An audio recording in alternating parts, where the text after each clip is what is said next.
Вашему вниманию я хочу предоставить книгу Эриха Марии Ремарка «Искра жизни». Имя автора написано в мировой литературе золотыми буквами.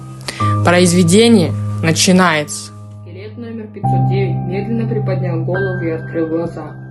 Он не знал, что с ним было, обморок или просто заснул.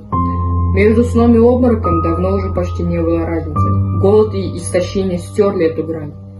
Сон ли, обморок ли, всякий раз тебя засасывала черная болотная муть, откуда, казалось, возврата уже нет. Какое-то время 509 лежал тихо, он прислушивался. Это было старое лагерное правило. Покуда ты не двинешься, остается надежда, что тебя не заметят и их сочтут мертвецом. Это самое жестокое и тяжелое произведение Ремарка. Боль, ужас и страдания пронизывают эту книгу. Читая, трудно поверить, на какие преступные гадости способны люди с промытыми пропагандой мозгами. Трудно поверить, что может человек вытворять над другим беспомощным человеком.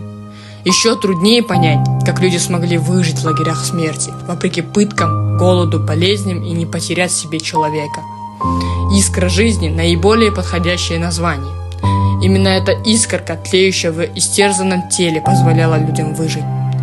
Читать эту книгу тяжело, но прочитать нужно до конца, чтобы знать, чтобы помнить. Эта книга стала бы для читателей самой актуальной в наши дни, так как в 2025 году исполняется 80 лет со дня окончания Великой Отечественной войны.